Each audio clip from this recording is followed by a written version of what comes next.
ಗೊತ್ತಾಗಬೇಕು ನಮಗೆ. ನೀವೇನು ಮಾಡ್ಬೇಕಾಗ್ತೈತಿ, ಒಂದು ಕಂಬವನ್ನು ಹಾಕಿ ಕುಶರನ್ನ ಸೀತೆ ಏನು ಮಾಡ್ತಾಳಪ್ಪ ಅಂತಂದ್ರೆ ಉಯ್ಯಾಲೆದೊಳಗ ಆಟ ಆಡಿಸಿರ್ತಾಳ.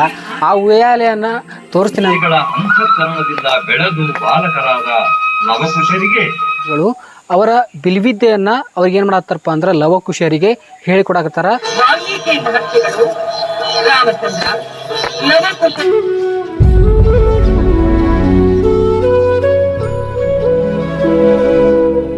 ಎಲ್ರಿಗೂ ನಮಸ್ಕಾರ. ನಾನು ಇವತ್ತು ಲವಕುಶ ಗಾರ್ಡನ್ ನಲ್ಲಿ ಇದ್ದೀನಿ.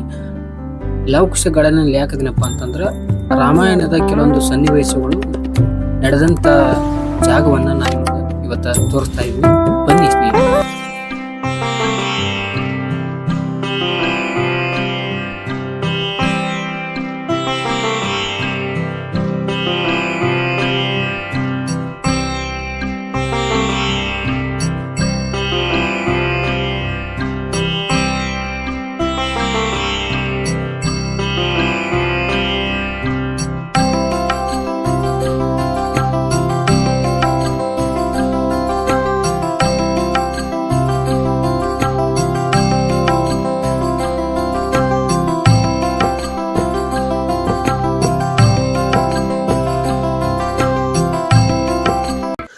ಸ್ನೇಹಿತರೆ, ಲವಕುಶ ಗಾರ್ಡನ್ಗೆ ನೀವು ಬಂದ್ರಪ್ಪ ಅಂತಂದ್ರೆ ಇಲ್ಲಿಯ ನಿಮ್ಗೆ ದೃಶ್ಯ ನಿಮ್ಗೆ ಗೊತ್ತಾಗಬೇಕು. ನಮಗೆ ನೀವೇನು ಮಾಡ್ಬೇಕಾಗ್ತೈತಿ, ಒಂದು ಕಂಬವನ್ನು ಹಾಕಿರ್ತಾರ.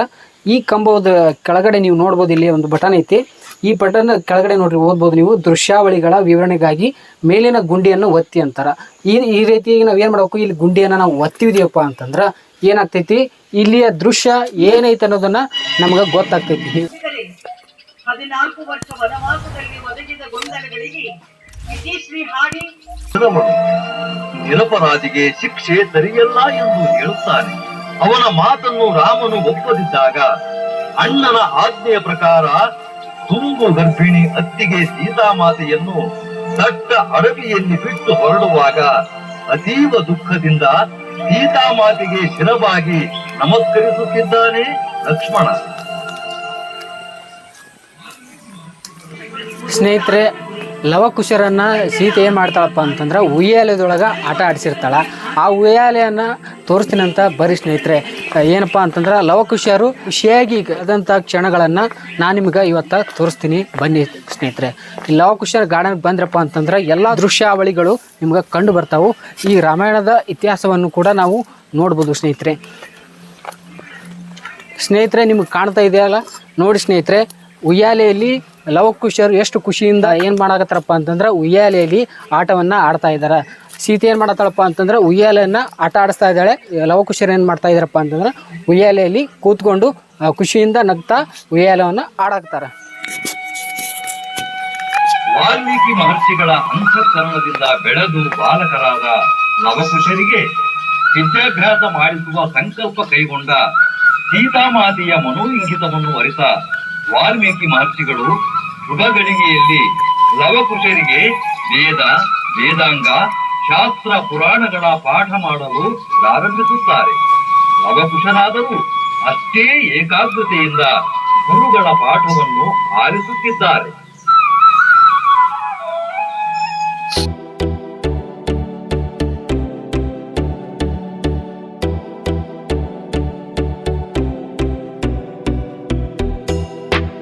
ಹಿಂದ್ಗಡೆ ನೋಡ್ತಾ ಇದ್ರಲ್ಲ, ಇಲ್ಲಿ ಏನು ಮಾಡತ್ತಾರಪ್ಪ ಅಂದ್ರೆ ವಾಲ್ಮೀಕಿ ಮಹರ್ಷಿಗಳು ಅವರ ಬಿಲ್ವಿದ್ಯೆಯನ್ನು ಅವ್ರಿಗೆ ಏನು ಮಾಡತ್ತಾರಪ್ಪ ಅಂದ್ರೆ ಲವಕುಶರಿಗೆ ಹೇಳಿಕೊಡಕತ್ತಾರ. ಇಲ್ಲಿ ಆಶ್ರಮದ ಮುಂದೆ ನಿಂತು ಸೀತೆ ಏನು ಮಾಡತ್ತಾರಪ್ಪ ಅಂತಂದ್ರೆ ಆ ಬಿಲ್ವಿದ್ಯೆಯನ್ನು ಕಲಿದು ಲವಕುಶರು ಹೆಂಗೆ ಕಲಿಯಾಕತ್ತಾರ ಅನ್ನೋದನ್ನು ನೋಡ್ತಾ ಇದ್ದಾಳ. ನೀವು ನೋಡ್ಬೋದು ಸ್ನೇಹಿತರೆ. ಸಕಲ ವಿದ್ಯಾಪಾರಂಗತರಾದ ಅಂದರೆ ವೇದ, ಶಾಸ್ತ್ರ, ಪುರಾಣಗಳ ಸಂಪೂರ್ಣ ಅಧ್ಯಯನದ ನಂತರ ಕ್ಷತ್ರಿಯ ಕುಮಾರರಾದ ಲವಕುಶರಿಗೆ ವಾಲ್ಮೀಕಿ ಮಹರ್ಷಿಗಳು ಅಸ್ತ್ರಶಸ್ತ್ರಗಳ ಅಭ್ಯಾಸದೊಂದಿಗೆ ಬಿಲ್ಲುವಿದ್ಯೆಯನ್ನು ಕಲಿಸುತ್ತಿದ್ದಾರೆ. ಗುರುಗಳ ಮಾರ್ಗದರ್ಶನದಲ್ಲಿ ಮಕ್ಕಳು ಆಸಕ್ತಿಯಿಂದ ಅಭ್ಯಾಸದಲ್ಲಿ ನಿರತರಾಗಿರುವ ದೃಶ್ಯವನ್ನು ಸೀತಾಮಾತೆ ಆಶ್ರಮದ ಮುಂದೆ ನಿಂತು ಕಣ್ತುಂಬಿಕೊಳ್ಳುತ್ತಿದ್ದಾಳೆ.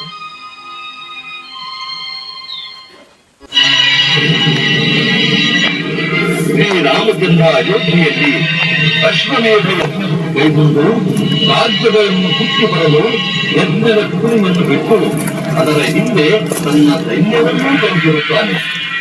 ಯಜ್ಞದ ಕುದುರೆ ಅಲ್ಲೊಂದು ಸುತ್ತಾಡುತ್ತಾ ವಾಲ್ಮೀಕಿ ಆಶ್ರಮಕ್ಕೆ ಬಂದು ಲೋಕವನ್ನು ಹಾಳು ಮಾಡಲಿರುತ್ತದೆ. ಇದನ್ನು ಕಂಡ ಲವಕುಶರು ಇದು ಯಾರ ಕುದುರೆ ಇರಬಹುದೆಂದು ಹಿಡಿದು ಅದರ ಹಣೆಯ ಮೇಲೆ ಕಟ್ಟಿದ ಪಟ್ಟಿಯನ್ನು ನೋಡುತ್ತಾರೆ. ಆ ಪಟ್ಟಿಯಲ್ಲಿ ಈ ಕುದುರೆಯನ್ನು ಕಟ್ಟಿದವರು ಯುದ್ಧ ಮಾಡಬೇಕು, ಇಲ್ಲದಿದ್ದರೆ ಹೋಗುವುದೆಂದು ಒಪ್ಪಿಕೊಳ್ಳಬೇಕು ಎಂದು ಬರೆದಿರುತ್ತದೆ. ಅದನ್ನು ಓದಿದ ಲವಕುಶರು ಕಿತ್ತಿಗೊಟ್ಟು ಅಶ್ವಮೇಧ ಯಜ್ಞದ ಕುದುರೆಯನ್ನು ಕಟ್ಟಿ ಹಾಕುತ್ತಾರೆ. ಆ ತಕ್ಷಣ ಹಿಂದೆಯೇ ಬಂದ ಶ್ರೀರಾಮನ ಸೈನ್ಯದ ಮೇಲೆ ಬಾಣಗಳ ಮಳೆಗಳನ್ನು ಇಷ್ಟೆಷ್ಟು ಓಡುವಂತೆ ಮಾಡುತ್ತಾರೆ.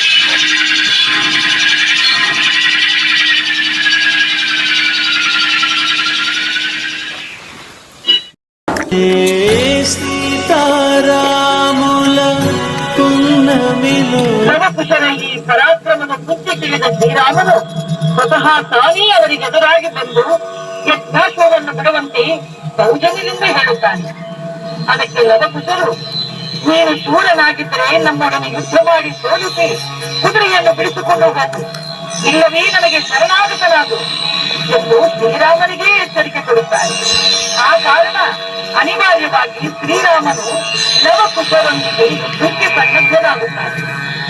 ಅಷ್ಟರಲ್ಲಿ ಸೀತೆಯೊಂದಿಗೆ ಅಲ್ಲಿಗೆ ಬಂದ ವಾಲ್ಮೀಕಿ ಮಹರ್ಷಿಗಳು ಯುದ್ಧವನ್ನು ತಡೆದು ಮೂರ್ಛಿತರಾದ ಶತ್ರುಘ್ನ, ಲಕ್ಷ್ಮಣ ಮೊದಲಾದವರನ್ನು ತಮ್ಮ ಕಮಂಡಲದೊಳಗಿನ ನೀರು ಸಿಂಪಡಿಸಿ ಎಚ್ಚರಗೊಳಿಸುತ್ತಾರೆ. ಇವನ್ನೆಲ್ಲ ನೋಡುತ್ತಾ ಮೂಕ ವಿಸ್ಮಿತನಾಗಿ ನಿಂತಿದ್ದ ಶ್ರೀರಾಮನನ್ನು ಕುರಿತು ವಾಲ್ಮೀಕಿ ಮಹರ್ಷಿಗಳು, ರಾಮಚಂದ್ರ, ಲವಕುಶರು ನಿನ್ನ ಮಕ್ಕಳು, ಇವನು ನಿನ್ನ ಹೆಂಡತಿ ಸೀತೆ, ಇವರನ್ನು ಸ್ವೀಕರಿಸೋ ಎಂದು ಹೇಳುತ್ತಾರೆ. ಇದರಿಂದ ಹರ್ಷಿತನಾದ ಶ್ರೀರಾಮನು ಎಷ್ಟೇ ಕುದುರೆಯೊಂದಿಗೆ ಹೆಂಡತಿ ಮಕ್ಕಳನ್ನು ಕರೆದುಕೊಂಡು ಅಯೋಧ್ಯೆಗೆ ತೆರಳುತ್ತಾರೆ.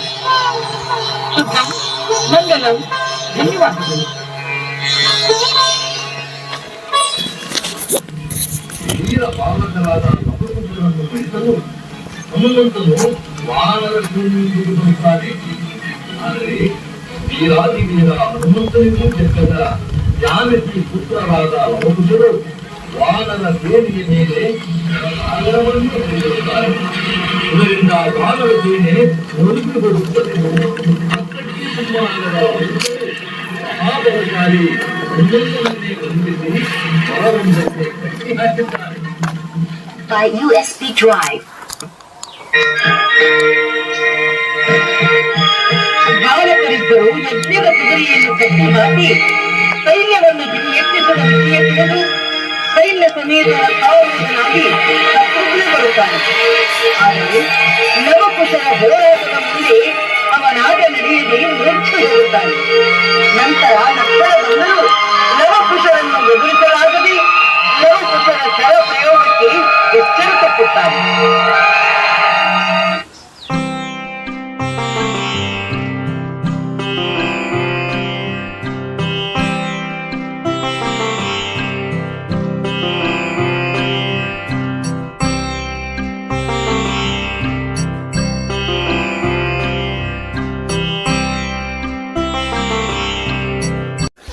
ಸ್ನೇಹಿತರೆ, ಇಷ್ಟೊತ್ತನ ರಾಮಾಯಣದ ನಡೆದಂಥ ಘಟನೆಗಳನ್ನು ನೀವೆಲ್ಲ ನೋಡಿದ್ರಿ.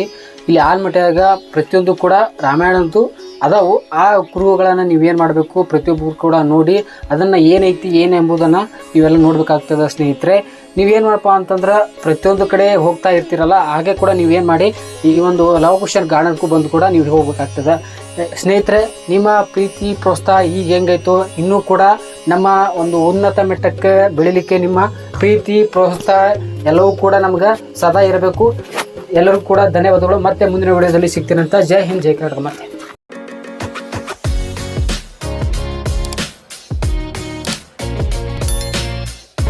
ಮತ್ತೆ ಇಲ್ಲ, ಮೇಲ್ಗಡೆ ಸೂಟಿಗೆ ಬಾಲ್ಕನಿ ಇದೆ.